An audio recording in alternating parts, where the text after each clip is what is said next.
નમસ્કાર સ્ટુડન્ટ્સ, આપનું એજ્યુહિતેન ગોસાઈ ચેનલની અંદર ખૂબ ખૂબ સ્વાગત છે.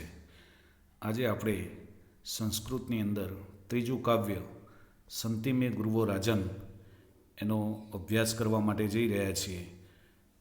સંતિ મેં ગુરુવો રાજન એ શ્રીમદ ભાગવત પુરાણની અંદરથી લેવામાં આવેલું છે અને એના રચયિતા શ્રી વેદવ્યાસ છે.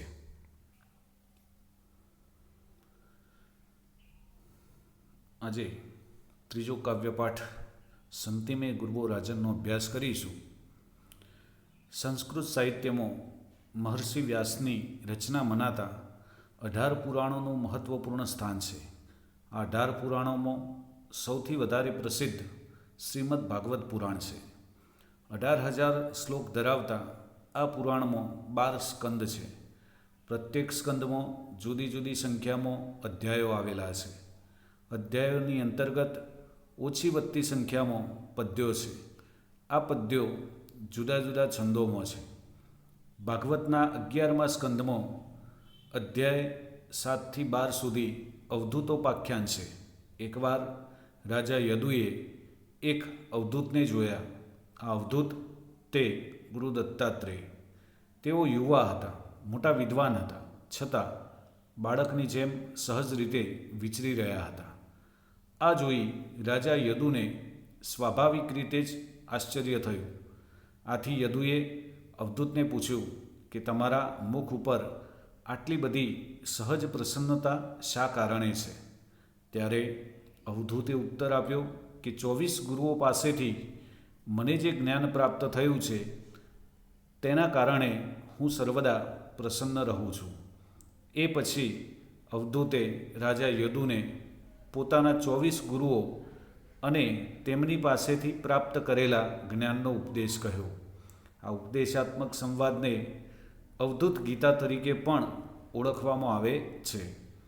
પ્રસ્તુત પાઠમાં 24 ગુરુઓમાંથી પૃથ્વી, જલમ, સૂર્ય, સમુદ્ર, બ્રહ્મર અને મીનઃ એમ માત્ર 6 ગુરુઓ પાસેથી દત્તાત્રેયે જે જ્ઞાન પ્રાપ્ત કર્યું હતું તેને વર્ણવતા 6 પદ્યોનો સંગ્રહ છે.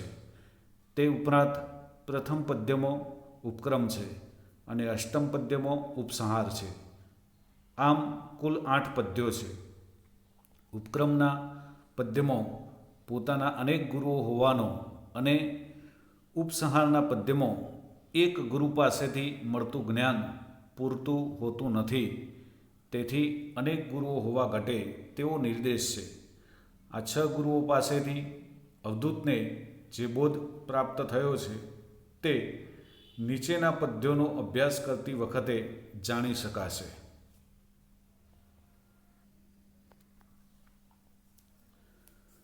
પ્રથમ ઉપક્રમ. સંતિ મેં ગુરુવો રાજન બહવો બુદ્ધયુપાશ્રિતા યતો બુદ્ધિમ ઉપાદાય મુક્તો અટામી ઇહ તાન શૃણુ. અહીં આગળ ઉપક્રમ સ્વરૂપે પ્રથમ શ્લોક આપેલો છે. ઉપક્રમ એટલે શરૂઆતનો ક્રમ, એટલે કે પ્રસ્તાવના પણ આપણે આપણી ભાષામાં કહી શકીએ. શરૂઆત સારી હોય એનો અંત પણ સારો. એટલે અહીં આગળ એનો અન્વય આપણે જોઈએ. હે રાજન, મેં બુદ્ધયો ઉપાશ્રિતા બહવઃ ગુરુવઃ સંતિ યતઃ અહમ બુદ્ધિમ ઉપાદાય મુક્તઃ ઇહ અટામી તાન શૃણુ. હે રાજન, હે રાજા યદુ, મેં બુદ્ધિમ બુદ્ધિ વડે બહવઃ ગુરુવઃ આશ્રિતા સંતિ. હે રાજન, મેં બુદ્ધિ વડે ઘણા બધા ગુરુઓનો આશ્રય લીધેલો છે. યતઃ અહમ બુદ્ધિમ ઉપાદાય યતઃ જેથી હું બુદ્ધિમ ઉપાદાય બુદ્ધિ પ્રાપ્ત કરીને, બુદ્ધિ મેળવીને, મુક્ત સ્વતંત્ર નિશ્ચિંત, ઇહ અટામી અહીં આગળ આ સંસારની અંદર, અટામી મતલબ ફરી રહ્યો છું, તાન શૃણુ તેને સાંભળ. હવે અહીં આગળ આપણે એનો અર્થ જોઈએ. હે રાજન યદુ, મેં મારી બુદ્ધિથી ઘણા બધા ગુરુઓનો આશ્રય લીધો છે. હું આ સંસારમાં મુક્ત ભાવે ભ્રમણ કરું છું. તમે તે ગુરુઓના નામ અને તેમની પાસેથી ગ્રહણ કરેલો બોધ સાંભળો. તો અહીં આગળ આપણે જોયું કે પ્રથમ આ મંત્રની અંદર દત્તાત્રેય રાજા યદુને જુદા જુદા ગુરુઓ પાસેથી જે જ્ઞાન પ્રાપ્ત કરેલું છે એ જ્ઞાન અંગેની વાત કરે છે.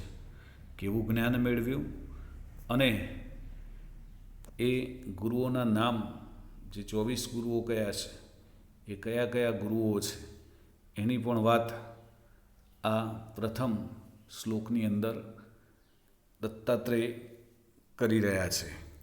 અને હવે આગળ જે જુદા જુદા ગુરુઓ પાસેથી બોધપાઠ મળે છે એની વાત આપણે જોઈએ.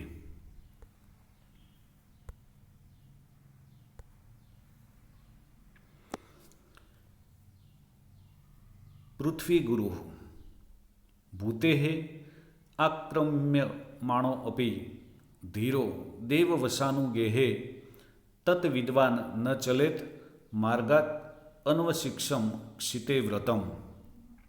અહીં આગળ એનો આપણે અન્વય જોઈએ તો કહે છે કે દેવ વસાનુગેહે ભૂતેઃ આક્રમ્યમાણ અપી ધીરઃ તત વિદ્વાન માર્ગાત ન ચલેત ઇતિ ક્ષિતેઃ વ્રતમ અન્વશિક્ષમ.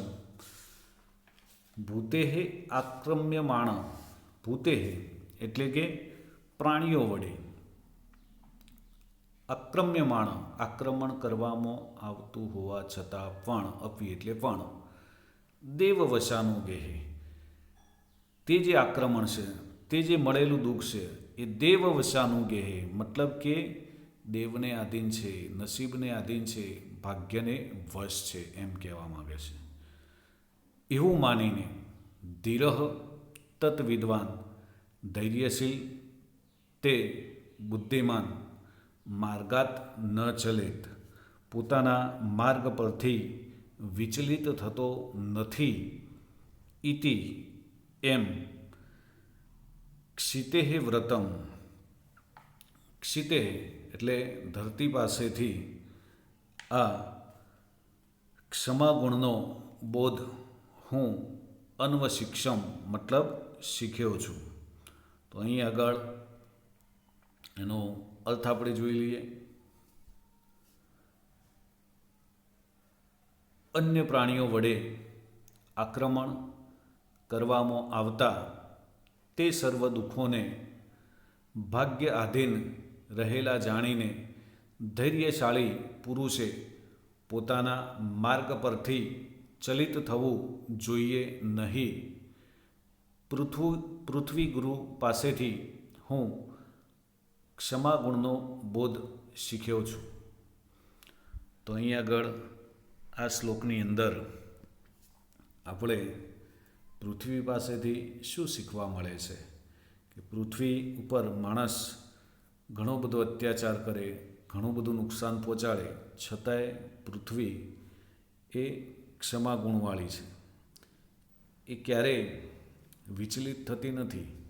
એમ અહીં આગળ યોગીએ પણ પૃથ્વી પાસેથી આ શીખવું જોઈએ કે આપણને જે દુઃખ મળે છે, તકલીફો મળે છે, એ બધી તકલીફો નસીબને આધીન છે, દેવને આધીન છે. અને માટે આપણે આપણા માર્ગમાંથી ચલિત થવું જોઈએ નહીં. અને આ જેના દ્વારા આપણને દુઃખો પ્રાપ્ત થાય છે એને આપણે માફ કરી દેવા જોઈએ, એમને ક્ષમા આપવી જોઈએ એવું અહીં આગળ જોવા મળે છે. હવે જલમ ગુરુ સ્વચ્છ પ્રકૃતિતઃ સ્નિગ્ધો માધુર્ય તીર્થભૂ નૃણામ મુનિ પુનાતિ અપામ મિત્રમ ઇક્ષોપસ્પર્શ કીર્તને. હવે એનો આપણે અન્વય જોઈએ તો કહે છે કે પ્રકૃતિતઃ સ્વચ્છ સ્નિગ્ધ માધુર્ય નૃણામ તીર્થભૂઃ મુનિઃ અપામ મિત્રમ ઇક્ષો સ્પર્શ કીર્તને પુનાતિ. જલ એટલે કે પાણી પ્રકૃતિતઃ નૈસર્ગિક રીતે સ્વચ્છ એટલે કે પવિત્ર છે, ચોખ્ખું છે. સ્નિગ્ધ એટલે કે ચિકાસયુક્ત, સ્નેહાળ પ્રેમયુક્ત છે. માધુર્ય એટલે કે મધુર છે. અને એટલા માટે નૃણામ મનુષ્યો માટે તીર્થભૂઃ તીર્થ સ્વરૂપ છે. અને તીર્થ સ્વરૂપ હોવાથી તે પાવન કરનારું છે. મુનિ અપામ મિત્રમ, મુનિ પણ કહે છે કે પ્રકૃતિતઃ નૈસર્ગિક રીતે કુદરતી રીતે સ્વચ્છ એટલે પવિત્ર હોય છે, એનું મન એકદમ પાવન હોય છે, પવિત્ર હોય છે. સ્નિગ્ધ સ્નેહાળ હોય છે, બધા પ્રત્યે પ્રેમ ધરાવતો હોય છે. માધુર્ય અને મધુર વાણી ધરાવતો હોય છે. અને કહે છે કે આગળ ઇક્ષો સ્પર્શ કીર્તને, ઇક્ષોપ એટલે કે દ્રષ્ટિ દ્વારા અને સ્પર્શ તથા સ્પર્શ દ્વારા, દ્રષ્ટિ સ્પર્શ કીર્તને તથા મધુર વાણી દ્વારા લોકોને પાવન કરે છે. પુનાતિ મતલબ પાવન કરે છે. અને એટલા માટે કહે છે મુનિ અપામ મિત્ર, મુનિ એ પાણીનો મિત્ર છે. અહીં આગળ એનો અર્થ જોઈએ આપણે. સ્વભાવથી પાણી સ્વચ્છ, પ્રેમાળ, મધુર અને તીર્થરૂપ હોવાથી મનુષ્યોને પાવન કરનારું છે. મુનિ પણ કુદરતી રીતે સ્વચ્છ, સર્વને પ્રિય તેમજ પોતાની દ્રષ્ટિ તથા મધુર વાણી વડે લોકોને પાવન કરે છે. આથી મુનિને જળનો મિત્ર કહે છે. તો અહીં આગળ આ શ્લોકની અંદર પાણી સાથે મુનિને સરખાવ્યા છે. જેમ પાણી સ્વચ્છ હોય છે, પ્રેમાળ હોય છે, મધુર હોય છે અને તીર્થ સ્વરૂપ હોવાથી, મતલબ કે ગંગા નદીમાં લોકો ડૂબકી લગાવીને પાવન થતા હોય છે. શ્રાવણ મહિનો આવશે એટલે અન્ય નદીઓમાં પણ નાહવા જતા હોય છે અને પાવન થતા હોય છે. તો આ તીર્થ સ્વરૂપ હોવાથી મનુષ્યને પાવન કરનારું છે. એમ મુનિ પણ કેવો છે તો કહે છે એ પણ કુદરતી જ રીતે પવિત્ર છે, સર્વને પ્રિય છે. અને કહે છે કે પોતાની દ્રષ્ટિ, જેના ઉપર પોતાની નજર પડે, અને કહે છે કે સ્પર્શ, એ સ્પર્શ દ્વારા, મધુર વાણી દ્વારા લોકોને પાવન કરે છે. આથી મુનિ પણ જળનો મિત્ર છે.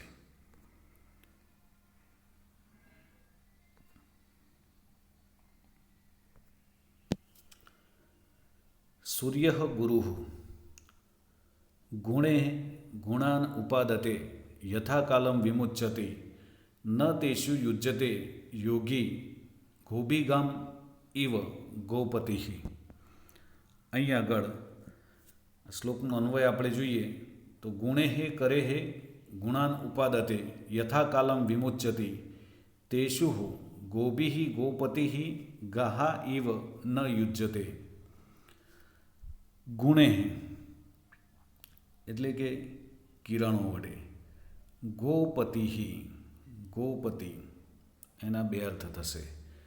ગોપતિ એટલે સૂર્ય પણ થાય અને ગોપતિ એટલે કે સાધુ અથવા તો યતિ પણ થશે. ગોપતિ એટલે કિરણોનો સ્વામી. કિરણોનો સ્વામી કોણ છે? સૂર્ય. તો ગોપતિ એટલે કે સૂર્ય, ગુણે એટલે કે કિરણો વડે, ગુણાન ઉપાદતે પૃથ્વી ઉપર રહેલું જે પાણી સ્વરૂપ ગુણ છે એને કહે છે ગ્રહણ કરે છે, ઉપાદતે પ્રાપ્ત કરે છે, ગ્રહણ કરે છે. આપ બધા જોતા હશો કે ચોમાસાની અંદર અરે ગ્રીષ્મ ઋતુની અંદર સૂર્ય પોતાના કિરણો વડે ખૂબ જ એ તપતો હોય અને એ તપવાના લીધે પાણીનું બાષ્પીભવન થતું હોય છે. આ એક વૈજ્ઞાનિક પ્રક્રિયા છે અને એ ક્રિયા દ્વારા જે સમુદ્રનું પાણી છે એનું શું કરે છે? સૂર્ય ખેંચે છે અને પછી શું કરે છે? યથાકાલમ વિમુચ્યતિ, અને યથાકાલમ એટલે સમય આવે, વિમુચ્યતિ એને પાછો છોડી દે છે. એટલે વળી પાછું ચોમાસું આવે એટલે વરસાદ સ્વરૂપે એ જે પાણી ઉપર લઈ ગયો હતો, ગ્રહણ કર્યું હતું, એને પાછું વરસાદ સ્વરૂપે પાછું પરત આપી દે છે. વિમુચ્યતિ છોડી દે છે. તે શું કહે છે કે તેમ ગોપતિ, એટલે અહીં આગળ બીજો અર્થ લઈશું આપણે, સાધુ સજ્જન પુરુષે પણ. ગોભી ઇન્દ્રિયોથી, ગાહા એવ વિષયોને ગ્રહણ કરવામાં, અને કહે છે કે યથાકાલમ વિમુચ્યતિ છોડી દેવામાં, તેષુ તેમ ગોપતિ એટલે કે સાધુ પણ, ગોભી એટલે કે અહીં આગળ કહે છે કે કિરણો દ્વારા નહીં પણ ઇન્દ્રિયો વડે અથવા તો ઇન્દ્રિયોથી વિષયોને ઉપાદતે ગ્રહણ કરવામાં, અને કહે છે કે યથાકાલમ વિમુચ્યતિ સમય આવે ત્યજી દેવામાં, ન યુજ્યતે આસક્ત થવું જોઈએ નહીં, જોડાવવું જોઈએ નહીં. યુજ્યતે મતલબ જોડાવવું અથવા તો આસક્ત થવું જોઈએ નહીં. તો અહીં આગળ એનો અર્થ પણ આપણે જોઈ લઈએ. જેમ સૂર્ય પોતાના કિરણો વડે પૃથ્વીના પાણી વગેરે ગુણોને ગ્રહણ કરે છે અને યોગ્ય સમયે છોડી દે છે, પરંતુ તેમાં ક્યાંય જોડાતો નથી, તેમ સજ્જને પણ વિષયોને ગ્રહણ કરવામાં તથા સમય આવે છોડી દેવામાં આસક્ત થવું જોઈએ નહીં. અહીં આગળ આ શ્લોકની અંદરથી સૂર્ય જેમ ધરતી પરથી પાણી વગેરે ગુણોને ગ્રહણ કરે છે અને યોગ્ય સમયે છોડી દે છે, એમાં ક્યારેય આસક્તિ રાખતો નથી. ગ્રહણ કર્યા પછી એમાં આસક્તિ રાખતો નથી. એમ સજ્જન માણસે પણ કહે છે કે જે ધન દોલત વગેરે ઇન્દ્રિયોને જે મનગમતું છે એ ગ્રહણ કરવું જોઈએ, પણ સમય આવે એને છોડી પણ દેવું જોઈએ. એમાં ક્યારેય આસક્ત થવું જોઈએ નહીં. ધારો કે રઘુરાજા એમને એમના જીવનની અંદર 100 અશ્વમેધ યજ્ઞ કર્યા, ઘણી સંપત્તિ, અખૂટ સંપત્તિ પ્રાપ્ત કરી અને વળી પાછી પરત કરી દીધી. એટલે સાચો યોગી છે એ ક્યારેય એમાં આસક્ત થતો નથી. સમુદ્ર ગુરુ સમૃદ્ધ કામો હીનો વા નારાયણ પરો મુનિ ન ઉત્સર્પેત ન શુષ્યેત સરિદ્ભિ ઇવ સાગર. એનો આપણે અન્વય જોઈએ. નારાયણ પર મુનિ સમૃદ્ધ કામ હિન વા સરિદ્ભિ સાગર ઇવ ન ઉત્સર્પેત ન શુષ્યેત. જોઈએ આપણે તો કહે છે સાગર જેમ સમુદ્ર, સરિદ્ભિ, સરિદ્ભિ એટલે કે સરિતાઓથી, નદીઓથી, નદીઓ વડે, ન ઉત્સર્પેત એટલે કે ચોમાસાની અંદર પુષ્કળ પ્રમાણની અંદર વરસાદ થતો હોય, નદીઓ છલકાતી હોય અને એ બધું પાણી સમુદ્રની અંદર જતું હોય છે. તો આટલું બધું પુષ્કળ પ્રમાણમાં પાણી સમુદ્રની અંદર જાય છે, છતાં પણ કહે છે કે સમુદ્ર ન ઉત્સર્પેત છલકાતો નથી. ઉત્સર્પેત મતલબ છલકાવું, ઉભરાવું. સમુદ્ર છલકાતો નથી. ન શુષ્યેત, શુષ્યેત એટલે સુકાઈ જવું, શોષાઈ જવું. અને કહે છે કે ગ્રીષ્મ ઋતુમાં, ઉનાળામાં પુષ્કળ પ્રમાણમાં ગરમી પડે, નદીઓ સુકાઈ જાય, પાણી સમુદ્રમાં જવાનું બંધ થઈ જાય, તો કહે છે કે આટલી પુષ્કળ ગરમીને કારણે પાણી ન આવવાને લીધે ક્યારેય સમુદ્ર સુકાઈ પણ જતો નથી. તો સાગર ઇવ જેમ નદીઓથી, સરિદ્ભિ એટલે કે નદીઓથી ન ઉત્સર્પેત છલકાતો નથી, ન શુષ્યેત અને કહે છે કે સુકાતો પણ નથી. એમ નારાયણ પરહ મુનિ, નારાયણને આશ્રય રહેલો યોગી, વિષ્ણુ ભગવાનના સહારે રહેલો યોગી, સમૃદ્ધ કામ, સમૃદ્ધિની કામનાથી અથવા તો સમૃદ્ધિ આવવાથી, ન ઉત્સર્પિત મતલબ છલકાઈ જતો નથી, પ્રફુલ્લિત થઈ જતો નથી, વા હિનઃ અથવા તો ઓછી થવાથી, હિનઃ ઓછી થવાથી, ખૂટી જવાથી, ન શુષ્યેત.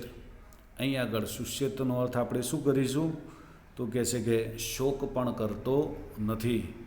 તો અહીં આગળ ભગવત પરાયણ જે યોગી છે એ સમૃદ્ધિની આવવાથી એ ક્યારેય પ્રફુલ્લિત થતો નથી, બહુ પ્રસન્ન થઈ જતો નથી, છલકાતો નથી, અને એને ઓછી થવાથી, હીન થવાથી એ ક્યારેય શોક અથવા તો દુઃખ પણ કરતો નથી. અર્થ આપણે જોઈ લઈએ. જેમ સાગર વર્ષા ઋતુમાં નદીઓના પાણીને લીધે ઉભરાતો નથી, તેમજ ઉનાળામાં નદીઓના પાણીના ના આવે તો સુકાઈ જતો નથી, તેમ ભગવત પરાયણ યોગીએ સમૃદ્ધિ આવવાથી પ્રસન્ન ન થવું જોઈએ અને ઘટે તો શોક પણ કરવો જોઈએ નહીં. તો અહીં આગળ સમુદ્ર પાસેથી આપણને શું શીખવા મળે છે કે સંપત્તિ આવવાથી બહુ ઉચ્છૃંખલ ના બનવું જોઈએ, છલકાઈ જવું જોઈએ નહીં, અતિશય ખુશ થઈ જવું જોઈએ નહીં, અને સંપત્તિ ચાલી જાય તો દુઃખ પણ કરવાની જરૂર નથી, શોક પણ કરવાની જરૂર નથી. એ બાબત સમુદ્ર ગુરુ પાસેથી આપણને શીખવા મળે છે. ભ્રમરઃ ગુરુ અણુભ્ય ચ મહતભ્ય ચ શાસ્ત્રેભ્ય કુશલો નરઃ સર્વતઃ સારમ આદધાત પુષ્પેભ્ય ઇવ ષટ્પદ. એનો અન્વય જોઈએ આપણે. શાસ્ત્રેભ્ય કુશલ નરઃ અણુભ્ય ચ મહતભ્ય ચ સર્વતઃ ષટ્પદ ઇવ પુષ્પેભ્ય સારમ આદધાત. અહીં આગળ ષટ્પદ, ષટ્પદ એટલે ભમરો. તો કહે છે કે જેમ ભ્રમરો, ભ્રમર અથવા તો ભમરો, અણુભ્ય ચ મહતભ્ય ચ નાનામાં નાના અને મહતભ્ય મોટામાં મોટા. અણુભ્ય એટલે કે નાનામાં નાના અને મહતભ્ય એટલે કે મોટામાં મોટા, સર્વતઃ એટલે કે બધા જ, પુષ્પેભ્ય પુષ્પોમાંથી, સારમ રસ, સુગંધ, આદધાત ગ્રહણ કરે છે, પ્રાપ્ત કરે છે. તો જેમ ષટ્પદ એટલે કે ભમરો, અણુભ્ય એટલે કે નાનામાં નાના, મહતભ્ય એટલે કે મોટામાં મોટા, સર્વતઃ એટલે કે બધા જ, પુષ્પેભ્ય એટલે કે ફૂલોમાંથી, સારમ એટલે કે રસ અથવા તો સુગંધ, આદધાત પ્રાપ્ત કરે છે. તેમ કુશલ નરઃ એટલે કે બુદ્ધિશાળી, હોશિયાર મનુષ્ય પણ, નર એટલે માણસ અથવા તો મનુષ્ય પણ, અણુભ્ય એટલે કે નાનામાં નાના, મહતભ્ય એટલે કે મોટામાં મોટા, સર્વતઃ એટલે કે બધા જ, શાસ્ત્રેભ્ય એટલે કે શાસ્ત્રોમાંથી, સારમ આદધાત સાર પ્રાપ્ત કરવો જોઈએ. તો અહીં આગળ મનુષ્ય પણ નાનામાં નાના અને મોટામાં મોટા બધા જ પ્રકારના શાસ્ત્રોમાંથી જે સાર હોય તે ગ્રહણ કરવો જોઈએ, પ્રાપ્ત કરવો જોઈએ. અર્થ જોઈએ આપણે. જે પ્રમાણે ભ્રમર નાના મોટા બધા જ પુષ્પોમાંથી સુગંધ ગ્રહણ કરે છે, તે જ પ્રમાણે બુદ્ધિમાન માણસે પણ નાના મોટા બધા જ શાસ્ત્રોમાંથી સાર ગ્રહણ કરવો જોઈએ. તો અહીં આગળ ભ્રમરની જેમ, ભ્રમર જેમ બધા પુષ્પોમાંથી રસ અથવા તો સુગંધ ગ્રહણ કરે, એમ માણસે પણ બધા જ શાસ્ત્રોમાંથી સાર ગ્રહણ કરવો જોઈએ એ વાત અહીં આગળ આપણને જાણવા મળે છે.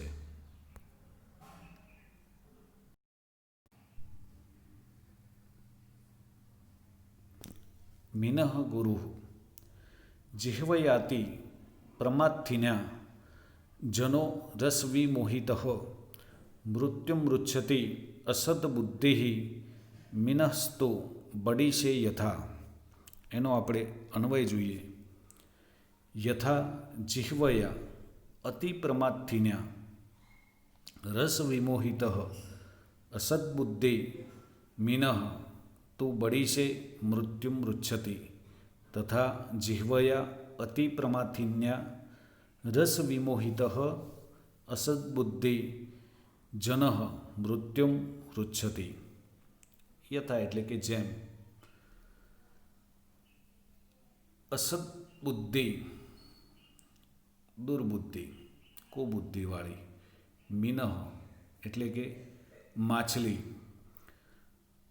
અતિ પ્રમાથિન્યા રસ વિમોહિત અત્યંત શક્તિશાળી એવી, કહે છે કે રસને લીધે આસક્તિયુક્ત થયેલી જિહ્વયા જીભ વડે તું બડીશે. બડીશે એટલે કે માછલી પકડવાનો કાંટો. તો કહે છે કે જીભને લીધે બડીશે માછલી પકડવાના કાંટાથી મૃત્યુમ રુચ્છતિ મૃત્યુ રુચ્છતિ એટલે કે પામે છે. તો કહે છે કે જેમ અસદબુદ્ધિ મિનઃ એટલે કે કુબુદ્ધિવાળી, મીન એટલે કે માછલી, અતિ પ્રમાથિન્યા એટલે કે અત્યંત શક્તિશાળી એવી, રસ વિમોહિત જિહ્વયા રસને લીધે આસક્ત થયેલી જીભ વડે બડીશે એટલે કે માછલી પકડવાના કાંટાથી મૃત્યુમૃચ્છતિ મૃત્યુ પામે છે. તથા કહે છે તે જ પ્રમાણે સેમ ધ વે અતિ પ્રમાથિન્યા રસ વિમોહિત જિહ્વયા એટલે કે છે કે અત્યંત શક્તિશાળી એવી, રસને લીધે આસક્ત થયેલી, જિહ્વયા એટલે જીભથી, અસદબુદ્ધિ જન કુબુદ્ધિવાળો મનુષ્ય પણ મૃત્યુમૃચ્છતિ મૃત્યુ પામે છે. અહીં આગળ આપણે એનો અર્થ જોઈ લઈએ. જેમ રસ વડે મોહ પામેલી દુર્બુદ્ધિ માછલી અતિ શક્તિશાળી એવી જીભને લીધે માછલી પકડવાના કાંટાથી મૃત્યુ પામે છે, તેમ સ્વાદનો લોભી કુબુદ્ધિ મનુષ્ય અતિ શક્તિશાળી એવી જીભને વશ થઈને મૃત્યુ પામે છે. તો અહીં આગળ માણસની જે જીભ છે, સ્વાદના જે ચટાકા છે, એને કેવું નુકસાન પહોંચાડે છે એની વાત અહીં માછલી દ્વારા આપણને કરવામાં આવેલી છે. કે માછલી જેમ ભોજનની લાલસાથી એ ભોજન લેવાનો પ્રયત્ન કરે અને કાંટામાં ફસાઈ જાય માછલી પકડનારના, અને એના કારણે એનું મૃત્યુ થતું હોય છે. એમ માણસ પણ તમે જોતા હશો કે અત્યંત ગળ્યું ખાય અને એના લીધે ડાયાબિટીસ થાય અને પછી મૃત્યુ પામે. એટલે કહેવાનો મિનિંગ એ છે કે એ જીભના જે સ્વાદ છે, ચટાકા છે, એનું કહ્યું કરે છે, અને એના કારણે એ જીભ એને મૃત્યુની નિકટ લઈ જાય છે. તો એ વાત અહીં માછલી પાસેથી યોગીને શીખવા મળે છે.